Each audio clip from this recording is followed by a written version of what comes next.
Hello,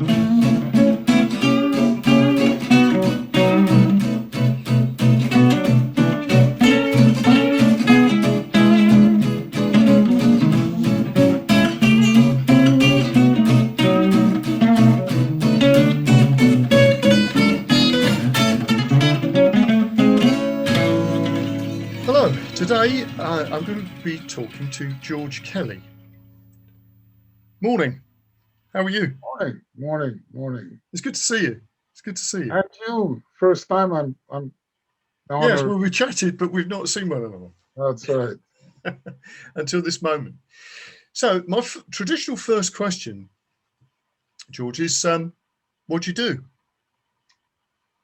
Gosh, I mean, I do a lot of things, but at the moment, I'm in a kind of a dead space when it comes to doing. Uh, the COVID has actually made it very difficult to do anything. Yeah. Also, I've rebuilt my shed working space, so I'm still trying to get used to the doing. But generally, I do art, mainly sculpture, do a bit of jewelry making, a bit of video making, and so on and so on. Jack of all trades, trying desperately to master one. Aren't we all? Yeah. Actually, I thought, yeah. Now, we were just before I pressed record. We were talking about names because actually, I think this is quite significant. This is going to pan out, I think, in an interesting way.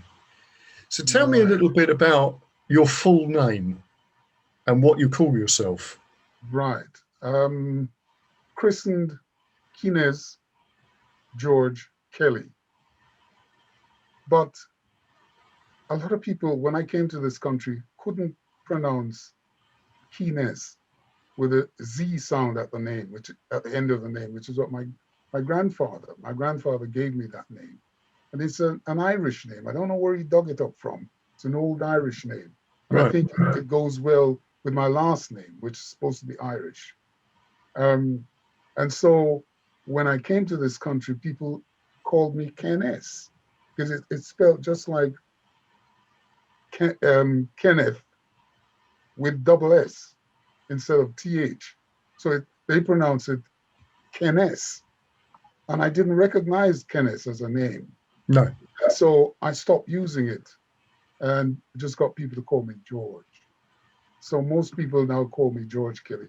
Very rare anybody. In fact, I was in a hospital once and an Irish nurse actually pronounced my name and I didn't recognize it because it was pronounced correctly. Yes. Yeah. It suddenly struck me. So George is what everybody calls me.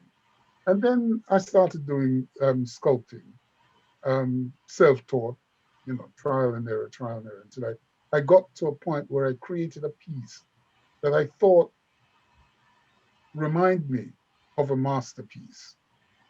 And I thought, you've reached a moment of transformation. Therefore, the ritual of transforming from being just an ordinary to somebody who is a little bit greater than ordinary requires the changing of a name or the adoption of a name. So I picked up a book in a bookshop once on African names, and I opened the book, and it opened onto the page the name for the artist, and it was a Yoruba name, and it went Ona Fowokan, and Ona is the great one who works with the hand. So I took on the name without realizing that the owner was the great one. So I used the name Ona Fowokan for about 2 years, and I realized that Ona was the great one. But I decided, not really, I'm not a great one as yet. So I dropped the Ona and just used Fowokan. So it's the one who creates with a hand. Yeah. Yeah? Yeah. So those are the names. That's amazing. I'm fascinated by approaches in cultures where like you say, you get to a point and there's like an initiation, there's a change. And as you say, sometimes that means there is a new name. Lots of cultures do this, where somebody has Yeah. a name when they, when they're a child, and then they become another name. And this is not just obviously in African cultures or No, native it's cultures. general. It was here as well. Yeah, yeah. Um, Although people try and hide things like that, about European culture, Western European culture, it's almost as if people are ashamed of it and it's hidden, and they take on the Greco-Roman and the Christian, which yes, in a sense has nothing to do with Western and Northern Europe. no. And I often wonder why. Well, I'd like to sort of go down that rabbit hole because, as you've presented that, because it's one of the things that fascinates me about Western culture, where somehow we've taken on, the sort of Roman Greek thing, and there are lots of things like in lots of myths and stuff like that. The stories are very similar all around. When you sort of get to the deep structure of what's going on. But if you even to take it from the Christian religion, we got this sort of thing from the desert somewhere that sort of landed here. It's like, okay, not quite sure how that happened, but of course I've got some people that I've interviewed who are sort of storytellers and myth tellers of the sort of Norse tradition. There's a guy that I interviewed early on called Andreas Kornvall, who's Swedish. And of course, when you sort of listen to the Norse myths, they make a lot more sense being rooted here. That's I mean, right. it's like, yeah, you can sort of resonate with the stuff, Yeah. So yeah, I'm fascinated by this as well, how we ended up supplanting that with something completely different. Yeah. And I think Thank you. when you start, lots of creative people question things like that because it's all about who we are, Yeah. isn't it? So you mentioned, because I always like to go back to sort of like the roots of people's, their beginnings. Because you were involved musically one way or another early on. Yes. I mean, what was Yeah. the first thing that really, as you were growing up, that you sort of thought, that you look back on and think, well, that's sort of me in embryonic form, but these are little elements of, maybe it was art or something when you were younger, or it could have been just the way that you looked at things that was different from. I don't know how different it was from what was going on around me, but I certainly was different to the people I grew up with. Most of them were older, and they were cousins, quite close. Yeah.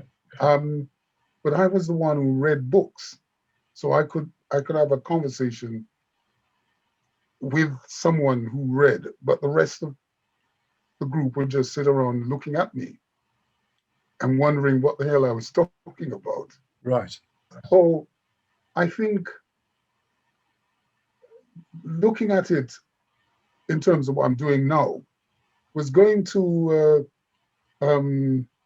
elementary school at the age of 5 and was taught to make these figures before they taught us ABC and stuff, to make figures out of clay.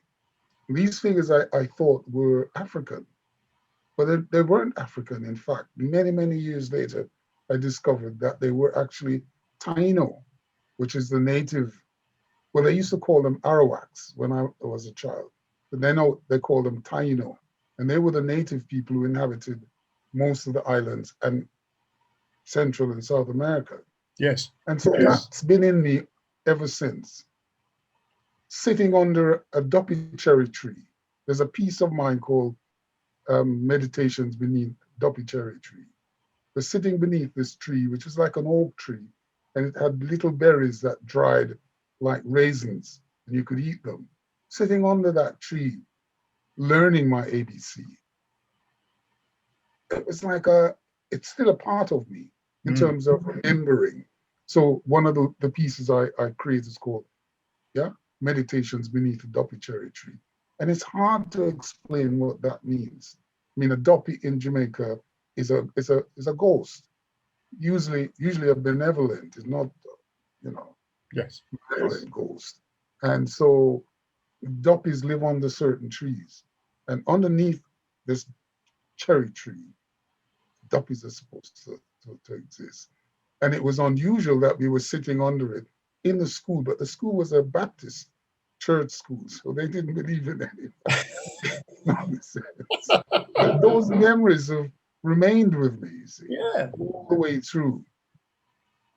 But I think also in the 1950s, Jamaica started up its own kind of tradition of recording music. Previous to that, they played something called a mento, which is a folk calypso type of music. But then they started recording in the mid 50s, and out of that came ska. Out of ska came reggae. And so the evolution of that culture, musical culture, and also kind of culture, Jamaican culture, was very powerful, and it took us all along with it. And so music was part of that was embedded. And to see how the music evolved over the years from the 1950s through to Bob Marley, for example. Yeah. And I'm sure those are the things that has kind of made me into the person I am. Yes. And then also there was a lot of men used to go to pick oranges in Florida from Jamaica as farm workers. And when they came back, they would bring the latest music from New Orleans or Chicago or New York. They would bring the records back and give it to the sound system then. And they would play at what they call a blues dance, a blues party, which is based on the blues music from the US. And so that also became a part of my deep psyche. And then we moved on to modern jazz.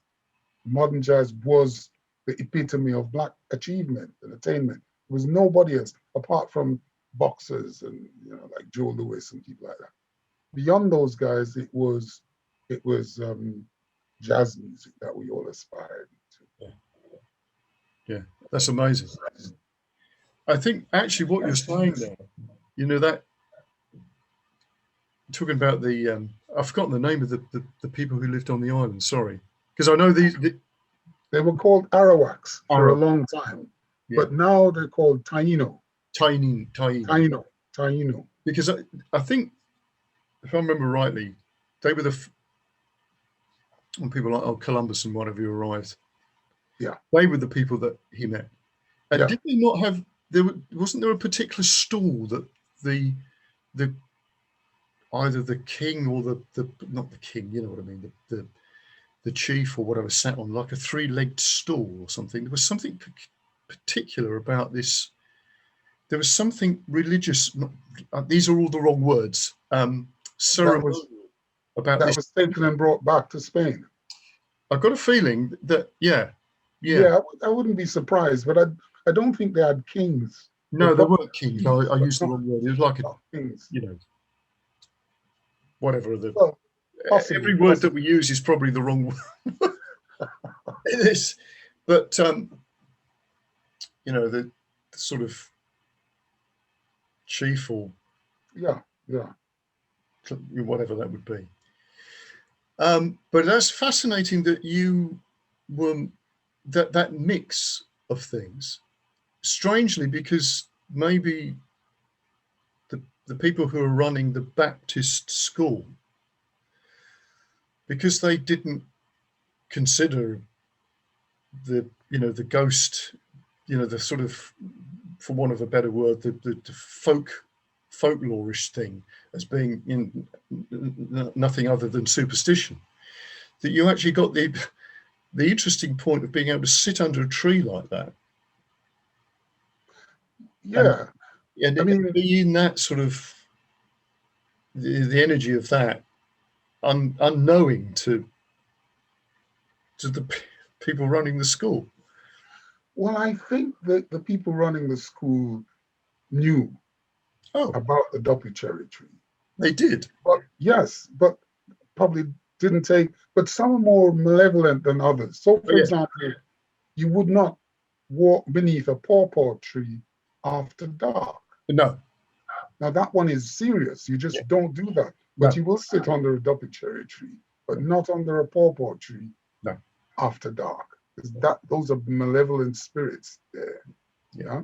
But Yeah. that school is interesting because that school was created in 1812 by freed African American slaves who came to Jamaica as missionaries and built that church, Oh, wow. Baptist church. And it was the largest congregation on the island. Right. And it's still there. And it's produced a couple of female Jamaican uh, world champions, that same school, right? It's an African Baptist church, Amazing. but they didn't call it African Baptist. No. So, for example, when I was a child, the main minister was a Welshman, Mr. Lloyd.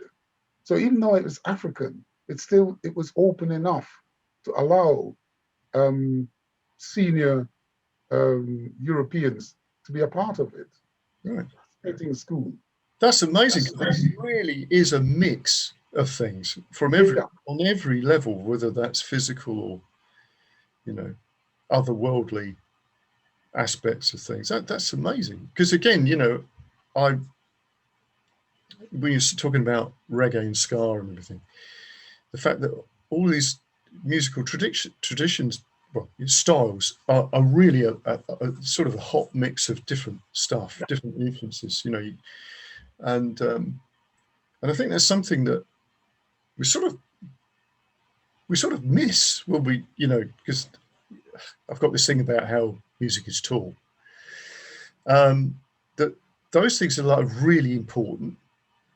It's not just about what the chords are or what the scales are, or what the rhythm is. It's like, where did it come from? Control. Because I think that's more important. What culture did it come from? That's right. And what is that mix, and what does that say about that piece of music? How that develops, and maybe that's something that we could say generally for art itself, anyway, isn't it? Yes, yes, yeah. Because you look at Picasso and you wonder, why did he paint these things? And my theory is that Picasso is from Andalusia, which is Moorish, which came from Africa. Yes. So when he saw a piece of African art, nobody writes this. These are things that I've had to work out myself. When he saw that piece of African art, it linked him, at the Trocadero. It took him right back in terms of his ancestry to the continent of Africa and the things that were produced there. And he came, but at the time, I think he was living with an African woman from the Caribbean. So it was a kind of preoccupation with things African. Yes. And then he came home and he painted Damoiselle d'Avignon, the ladies of d'Avignon. And they were white women with African masks or faces. You must know that the group of women with masks, that was the result of that experience at the Trocadero. Now, it's mentioned, but nobody goes beyond it to the fact that he is connecting with his ancient African ancestry. That's a really good point. There's another story of Picasso going into the caves, with all the ancient art, and coming out, when they first discovered these. This is in France, in South France, southern France. In the mountains. Yeah. Is it? I was there. I was in the rift, the Dordogne. Yeah. The Dordogne caves. Yeah. Yeah. So he comes out of one of these caves, and he says, we've learnt nothing. In other words, they had it all sorted Then then. that's pre-Ice Age. Yeah. So not only is it linking it back, from an ancestral point in all, in Yeah, time yeah, and all the rest of it. yeah, yeah. And I think that's true on, the essence of what. Get these things without even understanding consciously where they come from or what the experiences are. But it's within us. Yes. And sometimes something just click and it opens up. Mm-hmm. So your first stories that you were telling there, you were in Jamaica. Obviously, you're not in Jamaica now. I don't know. Some bits of me are still there. Yeah, maybe they are. But you ended up in sunny Britain. Mm-hmm. So when did that happen? Well, my father came here in early 1956. My mother came in February of 57. Myself and my brother we arrived on the 1st of September, 1957. We landed in England. And so the journey started then, which was a whole new reality. Imagine September, it's turning from summer through to autumn through to winter. And that was our arrival in this weird kind of changing, coming to see smoke coming out of chimneys. Yeah. The only time we saw smoke coming out of a chimney was at the cement factory outside Kingston, or the tannery. Yeah. Where they, the leather. So that's not, but to actually see smoke coming out of houses was a really strange experience. Yeah. And then, of course, you had to be wrapped up. Yeah. And of course, we had no privacy because the house we lived in, we came to, my father was sleeping on the top floor in a room with three other beds. And he had the double bed, which myself, him and my brother slept on. And 2 floors down was my mother. And that's what we came into. So you can imagine the shock. Yes. Yeah. Of having to be indoors. Whereas we never spent much time apart from sleeping in the house. Life was outside, in the yard, up and down to the seaside, up into the hills, because we lived at the foot of Worker Hill. Worker Hill was where the reggae music in the East started with the drumming, Rasta drumming. Yeah, Rasta drumming. So that's where we grew up. And then we came here and we're locked inside the house. Otherwise, we'll freeze our guts off. Yeah. Outside, And it was awful because there was no bathroom. No. Every fortnight, we went down to the public baths in Camwell to have a bath. And we had a shower in the yard. So as soon as you get up to go to school, you shower. And so on and so on. So it was and the toilet, we were on the top floor, 4 floors up, and the toilet was in the basement. So you can imagine the level of transformation that we went through to fit in and survive and not commit suicide. Yeah. After a while, you kind of got used to it and you created paths that made sense to yourself and was able to allow us to survive. Yes. That's incredible. I mean, I can't really get my head around that.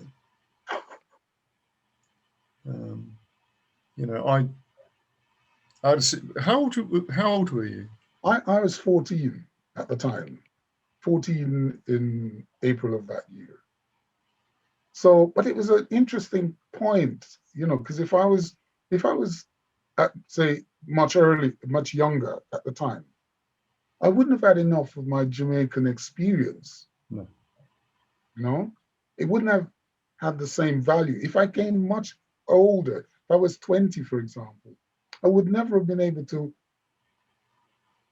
imbue Yeah. the Britishness. So Yes. I came at a good age where I had, I still have those Jamaican experiences, but I was able to metamorphose into something British, but holding on to that Jamaican thing. Yeah. You know, like the story I keep telling. The first day my mom took us to register for school, the Lambeth Education Authority in Acre Lane up in Brixton. We were crossing in front of the town hall, and this mad Jamaican man came up to my mom and said, "Don't make your picnic them talk like them people here." You understand that? Don't make your picnic them talk like them people here.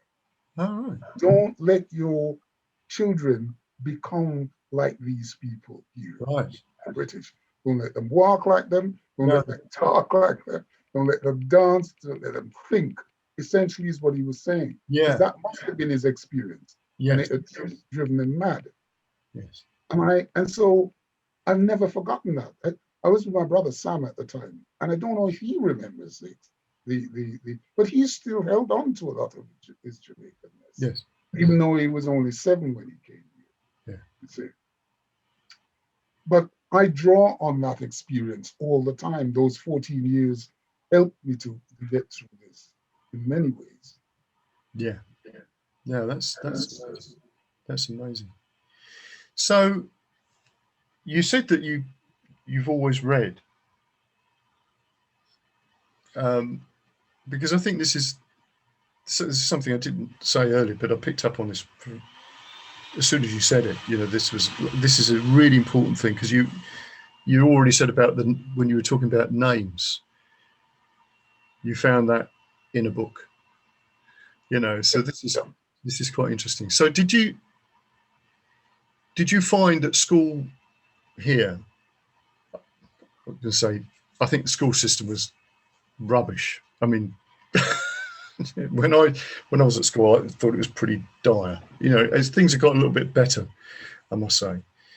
But how did you get on with that? How did I get on? For me, the 2 years I spent in school from 14 to 16 were a process of it's like a reception period into British way of life that I had to get to understand. I wasn't if I was 18 or 17, I would have gone straight into the workplace. But those 2 years allowed me to get to understand the space. Yeah. So, for example, the school at the time had like 500 boys, and there were 4 black boys in the school. And they, for whatever reason, they put me next to one of the 4 black boys in the 4th year. Yeah, they put me next to him to sit. Are you there? Yeah. I can hear. Yeah. But he was born here. He so told, I couldn't understand a word he said, and he couldn't understand the Jamaican either. So we're sitting together, and there's this huge barrier between us, right? Yeah. And of course, all of his gang, because he was the leading smoker, so he supplied cigarettes to all the other little English kids because he was like 6 foot plus. And here I am, every day I had to fight one of these English guys to prove something. And then another gang decided they would take me in because they were all from Scotland. And they're all from Glasgow. Nobody could understand. No, I was going to say nobody would be able to understand them either. So they took me in, and I became a part of that group, and they with proper protection. Yeah. Otherwise, I'd have to be fighting for the 2 years because you had to prove physically that you could stand up. Yeah, no. And that was like the 2 years, but it was kind of reception because through that, I was introduced to Shakespeare. Yeah. I was introduced to the slave trade, understanding the slave trade. which in Jamaica at that time they would not even mention, let alone teach you about. Really? Oh yeah. So I Oh, understand the triangular trade from yeah, Britain down Africa to the Caribbean and back. yeah, It was such an interesting, and I think that, and of course the teachers were just brilliant. So the guy who taught English um, taught us Twelfth Night, and he read like a Shakespearean. He performed in front of the yeah, class every time, so you look forward to English. yeah, yeah, And they also took us to the the the Old Vic Theatre, yeah, and so I got introduced to Hamlet and stuff like that. So it was in Jamaica, just hear these things, but yes, there's no way you can access the kind of level of understanding yeah. of British culture, history in the Caribbean at that time.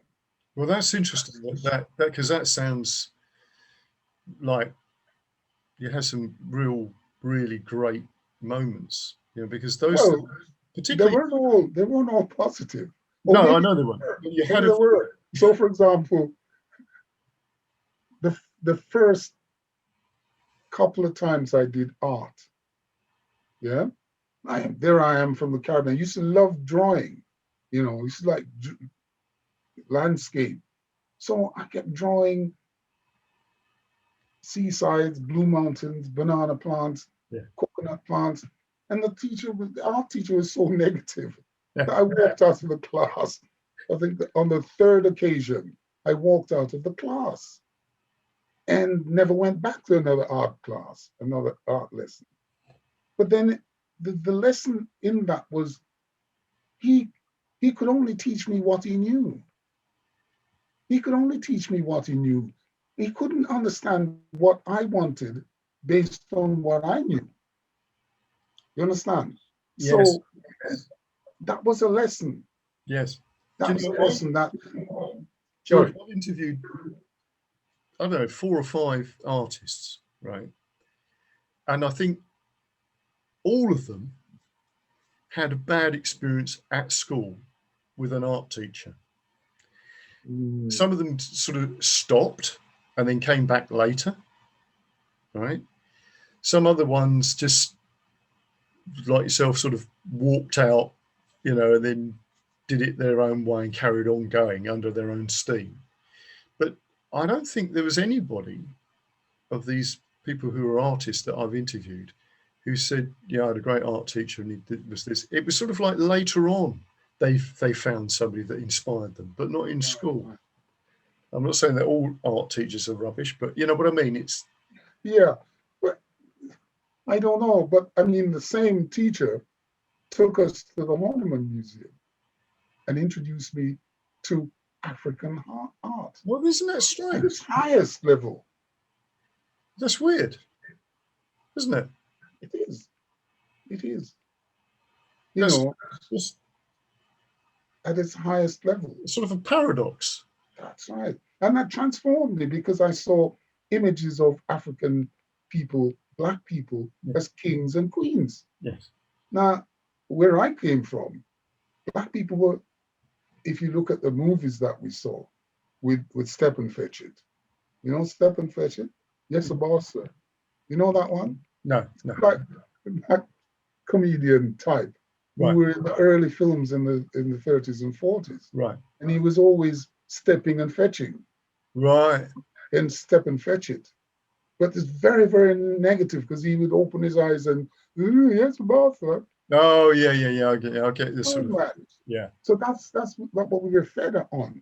yeah, And so if we're in the cinema and a blackface comes on, we all turn away and cringe because we knew what was going to be portrayed. yes, And so to see, or in the books that we read, the British books that taught us history and literature and stuff, with the white man in the pot and the native dancing around with bones through their nose. yeah, That's what we grew up with. So yeah, we didn't want to see ourselves reflected. no, And so to go to the Horniman Museum and see African kings and queens depicted was just like mind blowing. You know, for the first time, I wanted to go to Africa, because previous to that, Africans live in trees with tails.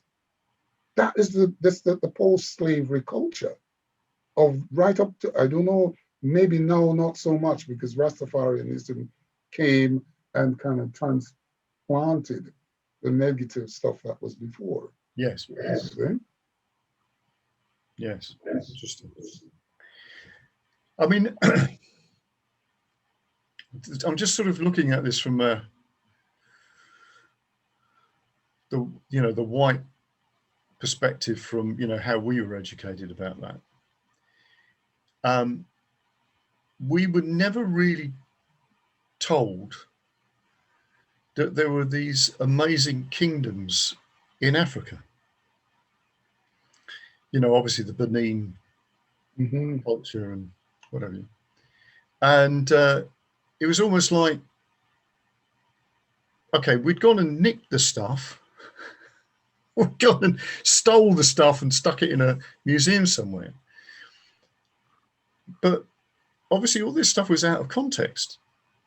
You could just look at this incredible art and think, that is amazing. But you didn't realize that there was an incredible culture and empire in many, that was vast, that went along with that. Because you just sort of think, well, it's almost the things that are not said. It's the subliminal messaging. And you've said a lot with regard to what was happening in films and all the rest of it. The subliminal messaging that said that, and it wasn't until it takes a long time, I think, before you start looking at history and go, it's a story. Somebody's telling you a story. Yeah. That story may not be true. That's right. It's an interpretation of a series of things. And because you're always, we're always brought up with this idea that that's what's in the books, right? So again, we're back to the thing about the books. Books have a power, but sometimes they're not always like these rather tricksterish ghosts you're talking about. Some of them that are more, not so nice. Under the pawpaw tree. That's right. It's like, well, it's like that in books. Sometimes you look at the stuff and sometimes it takes you in a completely different place. Yeah. And I think that's the thing with the way that history is portrayed, and particularly with, you talk about museums, and obviously I think this can become relevant when we start talking about where you start looking at, well, we've got this Greek-Roman thing going on here, this Greco-Roman thing. And then they said, and it's sort of like it's cast a big shadow over everything else. Of course, you've only got to go into museums, and of course, they were all set up in a period of time where we went sort of around the world, if you see what I mean. For anything classical, we just had to have anything like that in. Oh, thanks. Oh, I've just had tea and a. Oh, brilliant! Lucky man. It's brilliant. So let's. This is fascinating. So when this is, because there's a musical element here that I want to bring in. So where do you go with this? Because when do you start getting involved in art and music, and in a way that you go like, this is what I do, sort of thing? That's a bit of a bad way of putting it, but music, I never saw myself as a professional musician. It was fun. Yes. We went out and did gigs up and down, because it was when I started was a time in the 60s when reggae music or ska music took off with the young British, whether they were mods or whether they were skinheads. You'd go to a gig and and that's all they wanted you to play. Yeah, And I know it was That's one of the paradoxes again. There's a lot of paradoxes in this, that you'd get all these skinheads turning up and dancing around to ska music. It was like, what? I never understood that. But I worked as a postman at the time, so Okay. it's a way of kind of like getting rid of the stress of being a postman. So sometimes I'd turn up on a Monday morning dressed in mohair suit and camel hair coat into the post office to start work, because I'd come from a gig somewhere straight to the post office. Yeah. But then I decided I wasn't going to be a postman, and they let me go. And so, music was always around because we had a basement in my parents' home, which I transformed into it was a cellar. It wasn't a proper basement. We transformed it into a little rehearsal room. So we had, Omar, the singer. Yes. His father played drums at the time.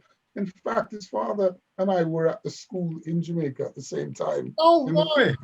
That's amazing. Unbelievable. And then one day I'm standing outside the house and I saw this kid walk past. I think I know him. But because I'm a couple of years older, you don't talk to kids 2 years younger than you. Anyway, he was just living around the corner from me. I said, did he used to go Calabar? And he said, yeah. I said, I remember you. And that was the beginning of a friendship. Wow. That is still now, Yeah. So he used to play drums with a blues band, all white kid. He was the only one. And they need somewhere to rehearse. So I said, rehearse in the basement. And that's how the whole kind of music thing started. And then I used to tap out rhythms on my knee. And from that tapping out rhythms on my knee, I bought a conga drum and started learning how to play the congas. And then my girlfriend brought me a flute, started playing the flute.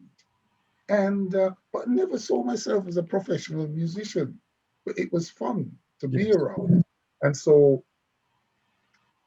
always rehearsing, always playing, doing gigs down at Ronnie Scott's upstairs, some obtuse, abstract kind of music. I don't think anybody but the bass player and the guitarist and myself understood. No. But it was like it was like an intellectual stroke spiritual exercise. Yes. Yes. Yeah? It's all right. And then, brilliant. And then I went on a camping holiday around Italy and went up through France into Switzerland. When I came back, that little band had been transformed without me even being there to make any decisions and choices. And that was the birth of Cymande. Yeah. You heard Cymande? Yes. That was the birth of Cymande. So I was in it, but not really a part of it, because no matter what happened, I didn't feel as though I was a part of it. And then they had to sign a recording contract, and I said, no, I wouldn't. So I'm now on the periphery of all this going on, because they were still rehearsing in our basement, mother parents' basement. And is Sam involved in it at this point? Yes. Sam was one of the original members. Yeah. I bought a drum kit for £5 and put it in the basement, and I used to practice it.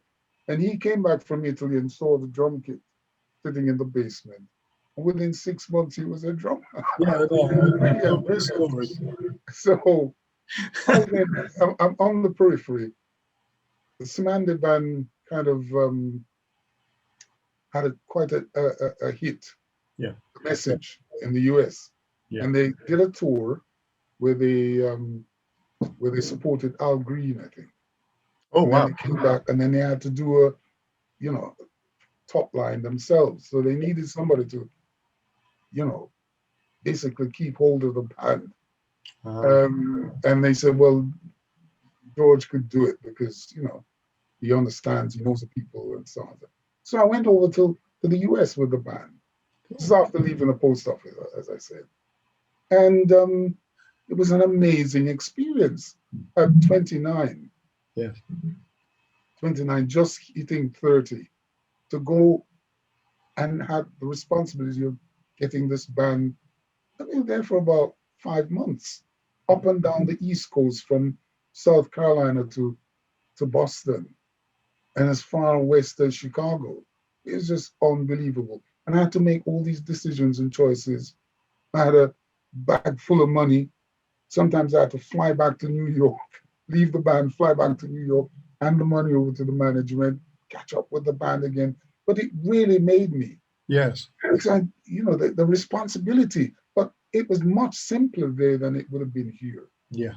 North, south, odd numbers, highways, north, south, even numbers, east, west. You go into a town and all the streets run east, west, north, south. Yeah. Very, very simple. And you go to a hotel, you hand over some I don't know, some vouchers. And everything was in the voucher. Yeah. That was already met. I said it wasn't a problem. The only problem, of course, was racism. Yes. Racism meant that we had to go from New York to Pittsburgh, from Pittsburgh to Buffalo. This is a series of gigs. And then from Buffalo to South Carolina.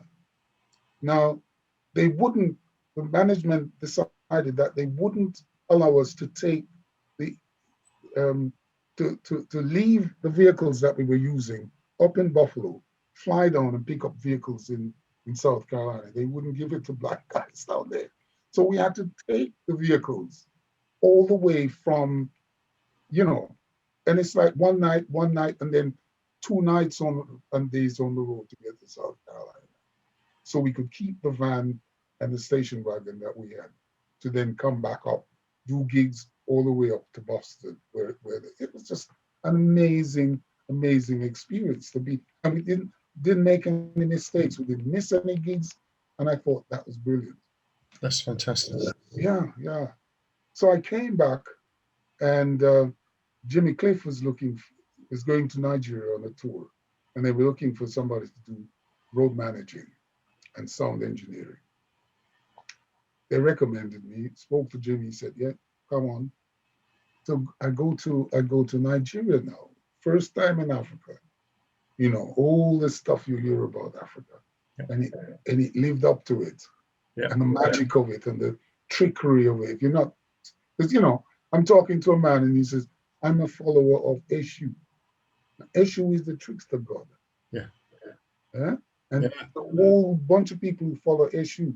And it's like, buyer beware.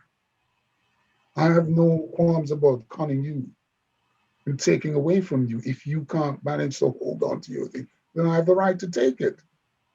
Some guy explained that to me, that he was a follower of this issue. I just couldn't understand. But I learned a lot because in Jamaica, we have a Brer Nancy. Yes. Brer Nancy is the trickster god from Ghana, from the Ghana culture. Yes. Yeah? One that's represented as a spider often. Spider, yes.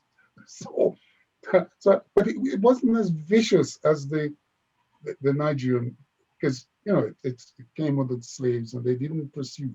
But the religion was still strong in Nigeria. Yes. So some people, you have to be so careful, otherwise now it's here, now it's not, But I think the quality of power that was in the atmosphere. Yeah. The fact that when we left the airport, I thought I was in the countryside in Jamaica because all the people I recognized. Yeah. And they were all dark. There weren't any, like in Jamaica, you'd find mixtures and hierarchies of mixtures. They were all dark. And I knew them because they were like some of the grandparents, some of the aunts, some of the uncles. And that, again, was a transforming moment. Yeah. And then we went to see the temporal king, the Oba, in Benin City. Right. Audience. Jimmy had an audience with him and we went along. And then I came back and I got stranded there because, again, it's trickery. the the guys, the promoters, got tickets and they didn't pay for them, and the tour disintegrated into pure chaos. And the other guys, and they arrested Jimmy, took him into a prison. He spent the night in a jail. And so the equipment's gone because I had to wait for the equipment to come back to Lagos. And when I went to reserve a flight back, they said, no, your ticket's no good. So I ended up spending another 8 weeks there. And you think, 8 weeks in this place where you're walking down the street and you see dead bodies on the pavement. You can't say.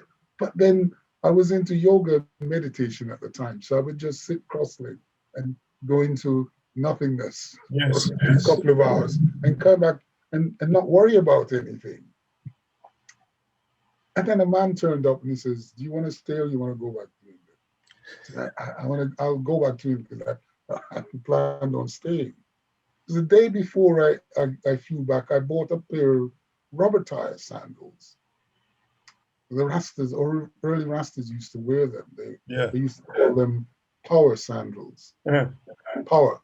Yeah. So I bought one and brought back. I couldn't believe it was the same thing. Came back to London with it. And this is 1975. I woke up one morning thinking, you could make those things. Try making one. So I made a pair. And Coxon, you know, Sir Coxon, the sound man. Yeah. He saw one of them, and he there's a lot Rasta with long locks. He said, make me one of them things, Iran. And make some from a posse.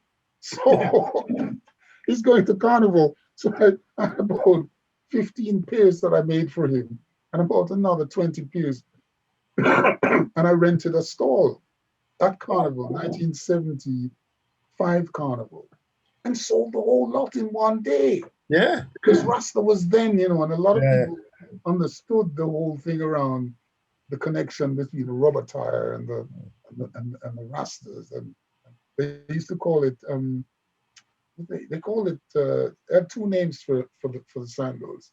One was power, and the other one was Sampata. Sampata, which I think is a Mexican word. And I don't know why the Rastas use Mexican words, because one of the names for ganja is Tampica or Tampi.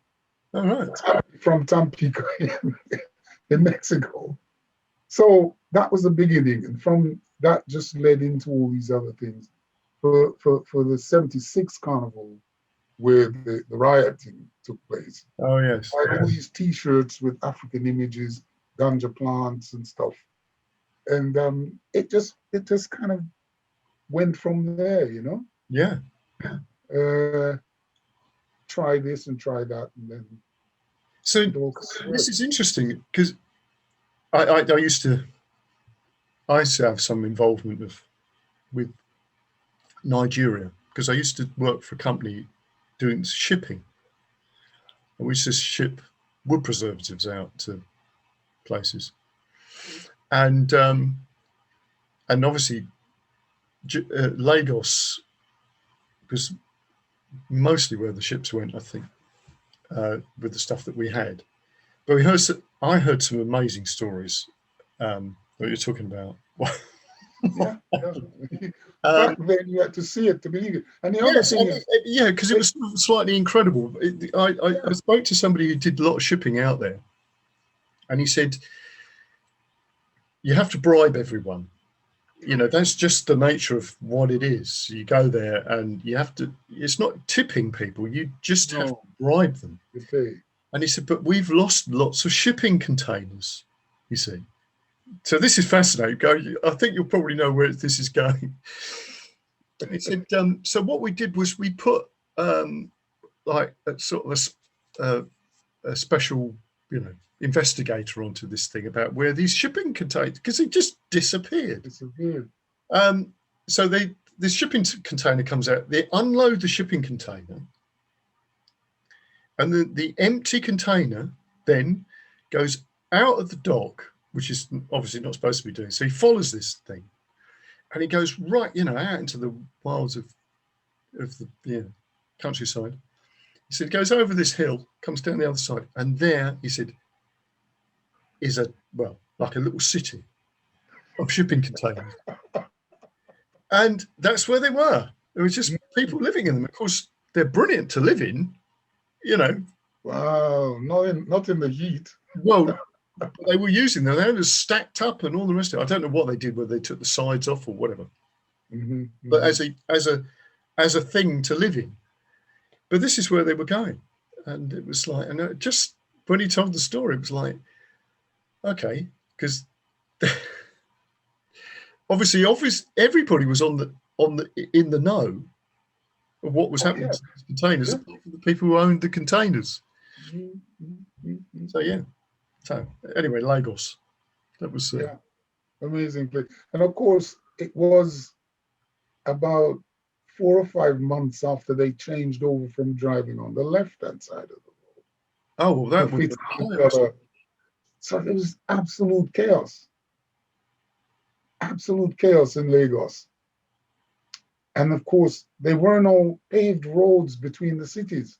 So you could drive 250, 300 miles on dirt roads through virgin palm plantations. It's just absolutely amazing experience.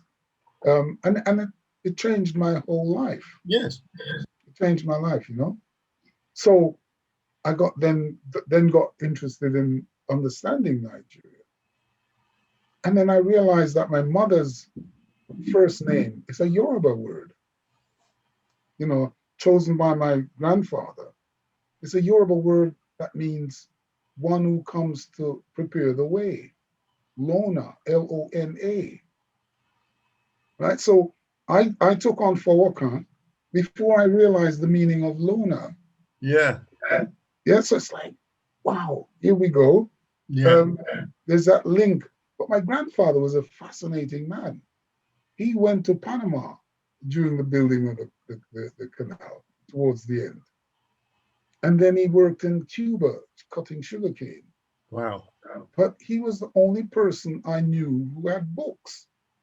You know, he lived in a little shack about the size of this room. But it was wallpapered with magazine cuttings. And there were books underneath the bed. And so you could ask him anything based on his experience and his reading. But nobody else read anything apart from the newspaper and the Bible. Yeah. And so he was like the wise old man, but very miserable. You know, he was very miserable. But if you ask him an interesting question, he would get out of his misery and answer the question. Yeah. And I used to spend maybe a week of my summer holidays with him, because at the time he worked as a porter in Coronation Market, which was this large market in Kingston, takes up several acres, and he worked as a porter there. And so we meet all these really strangely interesting people. One of his friends was a woman called Mahmoud. Mahmoud, you know, it's like the negative name for Muhammad. Ah. But she was the only person I knew who was this big. And she was an informal trader with a basket in front of her. And when she sat down, her body covered the basket of provisions and stuff that she was selling. And that was the only fat person. And, you know, I used to go, whereas the other kids used to go and shout Mahmoud and run, I would go and sit and talk with this woman. So it was like the unusual, because none of the other kids would actually sit down and talk to this woman. They tease her. And so he was a good friend of and he knew everybody in the marketplace. So if I went out walking and there was any danger, somebody would say, "Oh, Mr. Esau's grandson," and they would take me back to the house, kind of thing. So he was a totally different character, different to anybody, because nobody else could quote you anything outside of the Bible or anything. That's amazing. So going back to the Nigerian experience, you come back from that then, George, Mm-hmm. and you're starting to create things. obviously from this experience of being out there, right? Yes. So, and you started making T-shirts and selling Printing. T-shirts, Printing. printing them. When did you start creating? Like well, it's obviously a long journey to where the sort of things you do now. But when you start to create what sculptures or Three-dimensional. Three-dimensional stuff. three-dimensional stuff? Yeah. Well, it links up to that early times creating those little tiny figures. Yes. Yeah. Yeah. And of course, growing up on the outskirts of Kingston, near to the mountains, we did everything from hunting to to building kilns and making bricks, which is what we saw going on around us. So the idea of making things with clay never left me. No. So during the time I was really intense with my flute practicing. Sometimes I'd lock myself away for a couple of weeks and nobody would see me. And I'd be just arpeggios and scales and arpeggios. And then the only way I could actually release that kind of tension was to to find some clay to mold. And so I started long before any idea of sculpting to create these images out of clay. They weren't fired or anything. No. In fact, I've still got two of them somewhere, cracked up now because they weren't fired.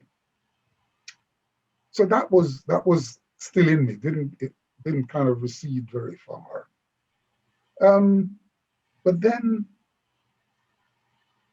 there was some damp that had kind of penetrated the wall, and had to repair this thing. So I had to chip off, put 2 layers of plaster, and then finishing plaster. And just the way the plaster, the finishing plaster reacted after you mix it and you do that, and it just suddenly it's there. And I remember one morning I was coming back from my girlfriend's home after having a dream the night before. I said, but George, you could use that plaster to make. And on the way home from her place, I bought a small bag of ceramide plaster. Yeah. And that was it. And the beauty with ceramide plaster and the use of ceramide plaster was that you could get a fine finish, whereas the other casting plasters, they're brittle. You can't get a smooth finish. But what it did for me was it taught me how to sculpt, and it taught me how to mold and model. Model is you put on clay and you shape. Sculpting is chipping away. So you could model the thing, with the wet plaster, it hardens, and you get your chisel and you chip away. So I'm learning how to model and sculpt at the same time. Yeah. And then using the ceramide plaster as a finishing material. And then I discovered many years later that the 19th century sculptors and architects used to use finishing plaster to create the images. Yes. A lot of images with smooth surface. Yes. The other plaster can't do that. No. That it was just years later I came across this in a book. It's amazing how you can discover something by accident and realize, yes. It's a tradition that has gone on for a long time. I knew nothing about it. It probably would have taught me if I'd gone to art school, probably. Yeah, but you wouldn't have. Yeah, but it's like a lot of these things, isn't it? It's not just that bit of information; it's where it comes with. Unfortunately, that limits you in your thinking. Whereas what you discovered, you had a different way of approaching stuff. Yeah. So that was the beginning of the sculpting. But I wasn't working. I wasn't getting any dole money. I had to live. I had to pay rent because by this time I'd separated from my girlfriend and I'm living on my own. So I have to pay rent. I have to feed myself. This is moving back to Brixton from Shepherd's Bush. Now, Brixton is where we arrived in 1957, gone through this circle, and I'm back in Brixton. And I had to somehow continue doing this thing and feeding myself, sheltering. But it was tough. There's some winters I'd go around wearing shoes with no sole, coat with no lining. But I never felt like I should abandon it, go back to something secure. Because the things I was actually doing and creating and producing were surprising even myself. I said, did I really do that? And that spurred me on to doing something even more complex. Yeah. But in the middle of all this, I'm now reading. There was a period when I read most of the books in Shepherd's Bush Library. And when I moved to Brixton, the Brixton Library, just read. So I started going back to ancient Egypt, reading about Egypt and the Egyptian cultures and stuff, and the stuff around the Greeks coming to Egypt to learn. Yes.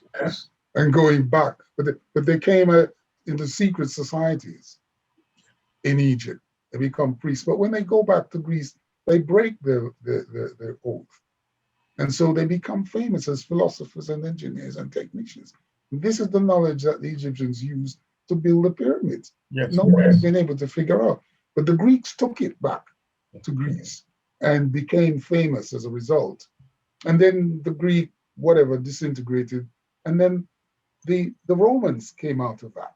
Yes. The vestiges of the Greek that you see as Roman. Yeah. And then they went back to Africa, to Egypt. See, there's a theme here, isn't there? Yeah. Taking something and reforming it as yours. And then, the Romans did it with the Greek stuff. They just changed the names of the gods. That's right. Same characters. And you sort of think, well, we have all of this stuff about cultural appropriation, right? It's always happened. Right. It's always happened. Sure. And you sort of think, well, unfortunately, when we try to intellectualize about things, we just tie ourselves up in knots. There's certain things that are like, it's like a river, if you like, isn't it? Certain types of, let's call it knowledge for the sake of, it's not the right word, but let's call it that. And it's, it flows. So, it's in Egypt, but before it was in Egypt, it was probably in Babylon or or Sumer or wherever, and that sort of does its thing, and then ends up, it's now in Greece, but it would then be in India. Yeah. Because again, we forget that there was a connection between the Greeks and the Indians and all the rest of it. They were trading, they knew one another. All the way through to China. All the way through to China. Silk trade. Absolutely. So it's not, we look at this and go, it's that, and it's just, but there's a lot of stuff that goes on top of that we sort of then take on board as well. So there's that, we've got the river, but we've got all the stuff that goes on the river that seems to come with it, if you see what I mean. Yeah. That's the interesting thing, that it's not the river itself that's the problem.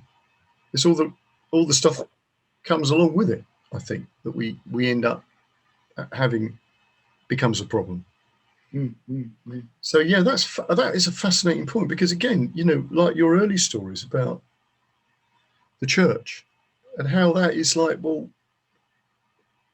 there's the thing, but there's the Baptist that, and but there's all the cultural stuff and the original people that lived there before we arrived, anybody arrived, they were there. It's all mixed up, and yeah, and somehow you have to make sense of. You have to struggle and create a path to make some kind of Otherwise, it's just a load of foolishness, Yes. you know. You have to and you have to find your own truth in it. I think that's what it is. Yeah. So when do you get that? You've obviously said that there are sort of moments here with when you're starting to do the sculpture work where you must have sort of had like, well, that worked type of thing. You know, that moment where you feel, like you said, like an initiation thing, where you get to another point. You were saying about changing names, you know, but it's that sort of thing where you think, something's changed here. There must be a few of these. You obviously said about the working without plaster. That must have been a bit of a revelation. Well, there were other moments, like the first time I modeled something in clay and cast it, Yeah. because I had avoided modeling in clay and casting, because to me, Europeans have taken that over and that's theirs. It becomes, I don't know how to describe that, but it becomes the white man's thing. And you know, being dominated by the white man, Yeah. you have to find ways of surviving without being totally crushed. So avoiding the thing that you define as the white man's thing, which is to me in art, is sculpt with clay, make a wax, and then cast in bronze. I had to avoid. But then I had a vision another morning I wake up with a vision. This was of a Rasta man I used to work with in the post office, tall guy called George Fairclough. And he was like a walking encyclopedia of Jamaican and African culture in Jamaica. And he was a beard man, you know, long, because that was the culture before Rastafarian locks. They were beard men, and they were the intellectuals, and they were the artists. And so he would explain all of these things like kumina, which was a ritual that the Rastas go through that came from the Ghanaian culture that came in with the slaves. He would explain Akampong, which is the area where the the escaped slaves took to the mountains and created their own community. Yep. And the British had to sign treaties with them. He would explain all these things to us, a group of us sitting in the post office. A couple of English guys was always there to hear these stories. And then he would talk about, you know, the rituals that the Rastas go through. So it's like, and then I left the post office and no sign of him anymore. And he went out of my mind, out of my head. And then I woke up one morning thinking of it. And I decided I must make a beard man sculpture, but you couldn't do it using plaster because it's somehow too angular and too smooth. So I had to make it using modeling clay. And that was the first time I actually modeled clay. And it transformed me.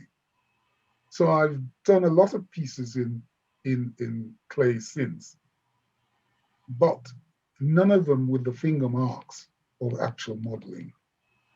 All of them were sanitized and cleaned, all the sharp edges and smooth. But that one piece, and I call it the piece Man from Redemption Grung.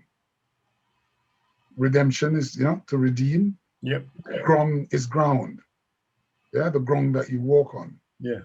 And on the day of the abolition of slavery in the 1830s, 1838, I think, on 1st of August, which was something that was celebrated a couple of weeks ago, a few days ago, 1st of August was the abolition day.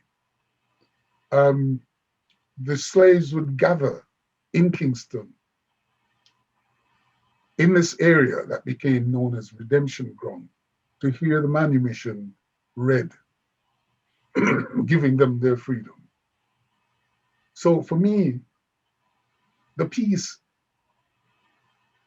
took me back to that time when the old people gathered to hear their freedom read to them.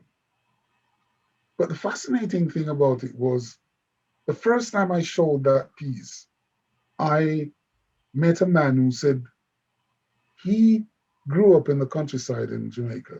And on the 1st of April each year, the local church, one of those churches, had a celebration of the abolition.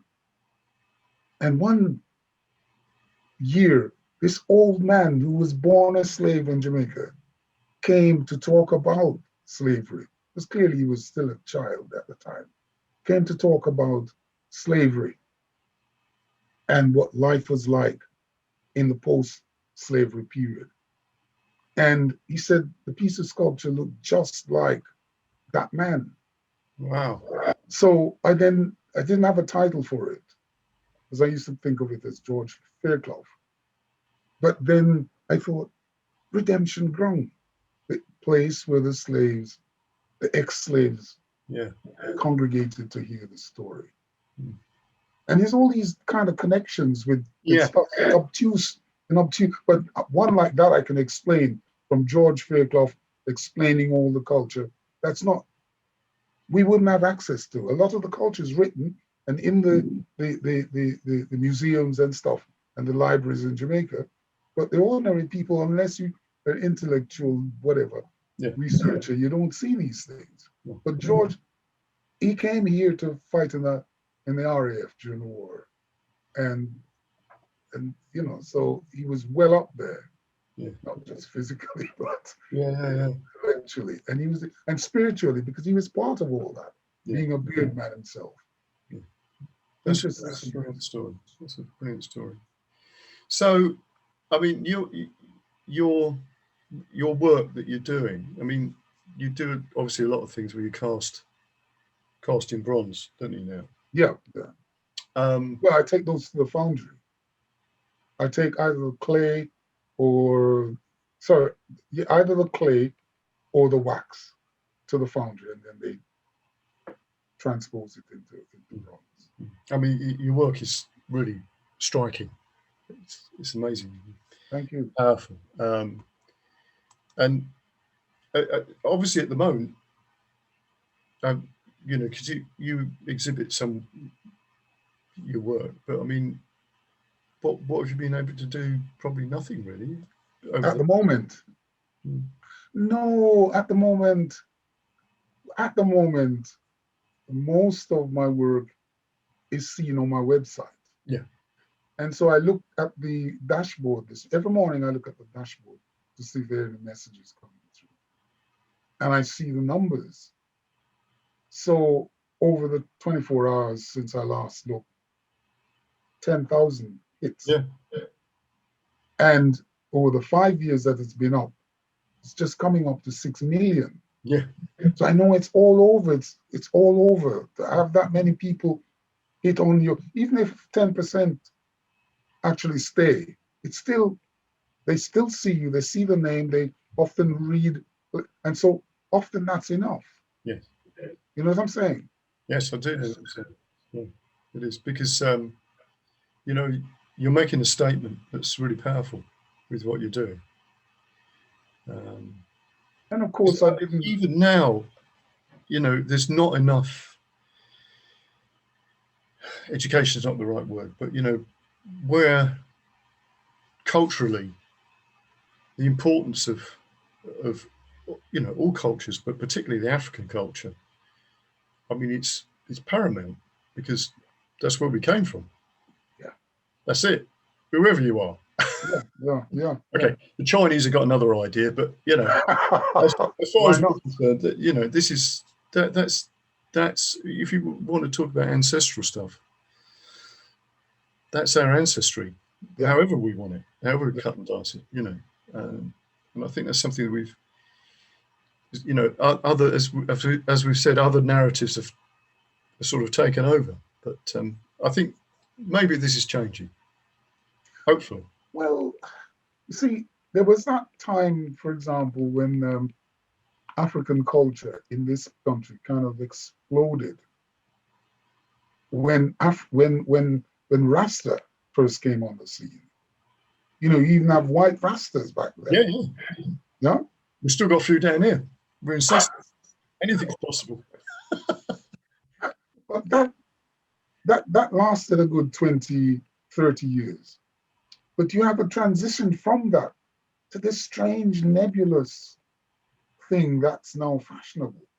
So in the art, you don't find direct connection to African spirituality, for example. It's more decorative. You know, it's more decorative. And also, they're not doing, a lot of them are not doing art for the sake of doing and expressing the spiritual thing. No. It's about going through the institutions, finding yourself an agent, finding yourself a gallery, and then win the Turner Prize, because you can't do it any other way. No. From the time I refused to sign with Cymande, I decided I wasn't ever going to sign with anybody. And many, many people have come, and galleries and agents who say, oh, but we want 80%.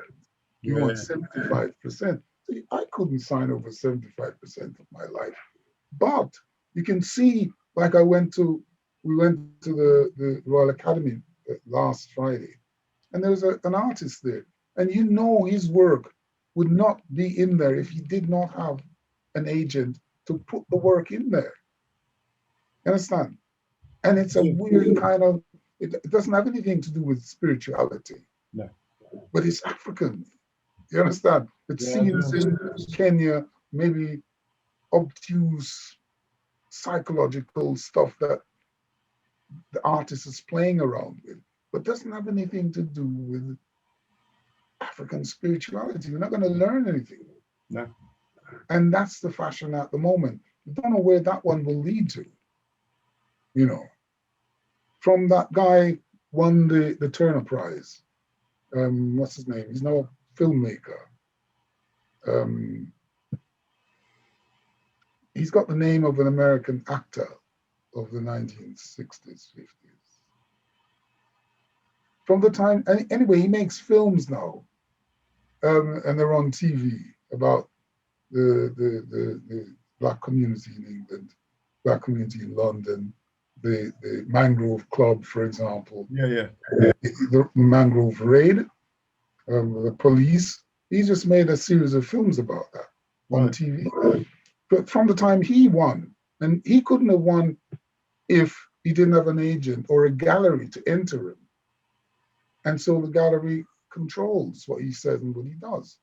But it allows him into the bigger space, if you like. Yeah. Others like selling your soul. In a way. Yeah. In a way. Brilliant stuff. But a lot of the young Black artists know that's the path that they're going through. Most of the ones that came through with my generation and before, they're all, even if they went to art school, they didn't go to galleries and agents. Yeah. So they're forgotten.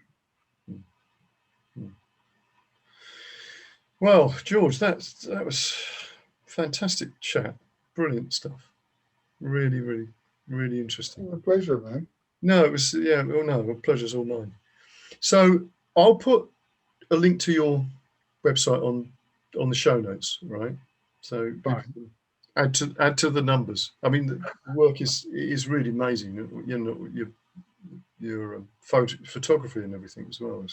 Yeah, and there's also my my YouTube. Right. Okay. YouTube is Keynes. Remember, I'll tell you about this Irish Keynes. K-E-N-N-E-S. Yeah. At YouTube. Okay.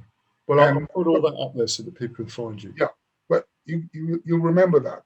Yeah, but I'll research it. Don't worry, and I'll send you a list if I can't. Keynes Kelly, and I've probably got about 15 short videos of some important cultural events, like the funeral of remember that woman that got killed, injured in Brixton after a police raid. I went to her funeral and I've got the procession, I've got stuff like that. Yes. Yeah. And a lot of people, even like the BBC and people like that, check and contact me to use bits from those videos, because nobody else does that. No. Because it's all done by professional. You got to have, and I just have one little camcorder, and I move around and do things with it, because I call it snapshot video making. Yeah, when I was 13, my dad sent a Kodak box camera from London, and I started taking photographs with it, and they were snapshots, and I have some from way back in the mid-50s. Amazing. They're not sharp, but they still tell a story. Yes. And that's what these videos do. Not professional, but snapshot. Yeah, great stuff. Well, thanks ever so much. That was brilliant.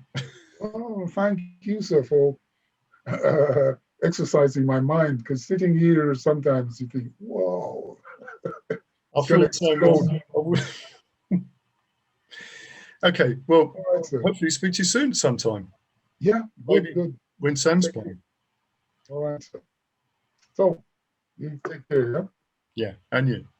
I often feel, when I sort of reflect on these interviews, these are periods of my sort of education. And